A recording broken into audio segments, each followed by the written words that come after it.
Good morning, my dear friends on this part of Asia. It's a rainy Sunday morning.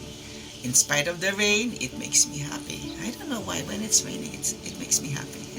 So let's talk about the story found in 2 Kings chapter 5. There are two main divisions in this chapter. It's the story of Elisha and Naaman, and the story of Elisha's servant Gehazi and Naaman. There you go.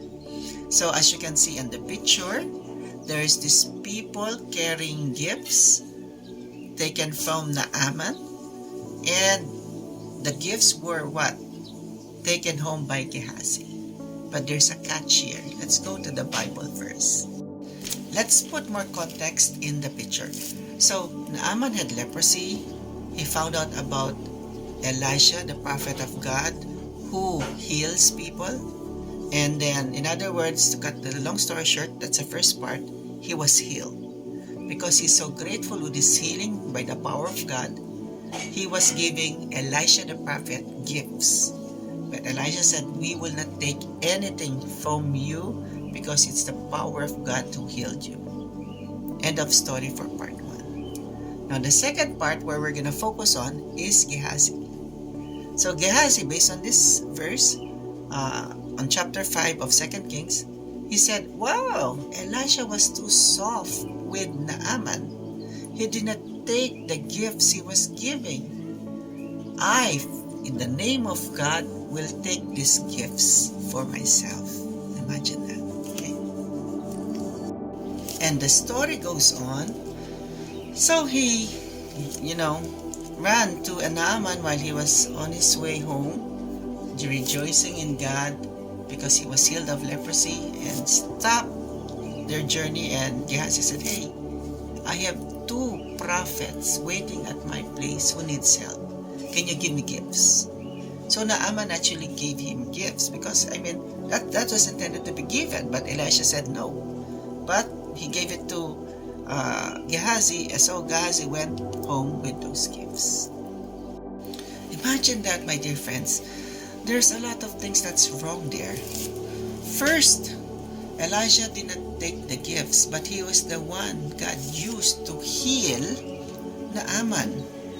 Second is, God did not want Elisha to take any material possessions as payment, because God's love, God's gift, God's healing is free. And Elisha followed them. But Gehazi thought differently. Okay? So he thought that this should be paid. Imagine that. So Gehazi did not only go against God's will, which is a sin. When God says no, we do not do it. When God says yes, that's a blessing. So we have to follow God's leading. He not only disregarded God's instruction, but he was so greedy, he claimed something that he did not even do. Because it was Elijah who was the instrument that God used to heal what? Naaman through the river Jordan. He doesn't have any part of that. He's just a servant of Elisha, the prophet of God. But he claimed it for himself. Imagine the gravity of sin. And it says in the Bible here, and it's written in Philippians 2:3-5. Oh, sorry. What is there? Abandon every display of selfishness. Possess a greater concern for what matters to others instead of your own interest. In this world, this is so prevalent. Selfishness, selfish gain. People will claim work that they did not even do. That sounds familiar, right, my dear friends? Look around you. Look at what your so-called friends. I remember a clip from the Professional Network. It says, a person who is greedy of promotion is a dangerous person because he sees everybody as his competitor. It's true, even in my profession of work as a teacher. I see teachers being drowned of promotion and they step on other teachers. They claim other teachers' work. They ask the other teachers to do their work. And when the boss comes in, they say, I did this work. That's great. Oh, look at, I see that in person and it gives me like goosebumps. Abandon every display of selfishness. Look at Gehazi. Not only was he so greedy, he claims, he pretends that there needs to be payment even if it's not his work. It was God's work. It was Elijah, the instrument. He doesn't have any part of it. And yet he claims payment, claims credit. That sounds familiar, right, my dear friends? We stay away from that. That's evil. I know a lot of people are blinded by this form of behavior. It's true, my dear friends. It's so scary. Sometimes people will say bad things behind your back just to get promoted. Sometimes people will do different bad things just to claim that they're good. That's scary.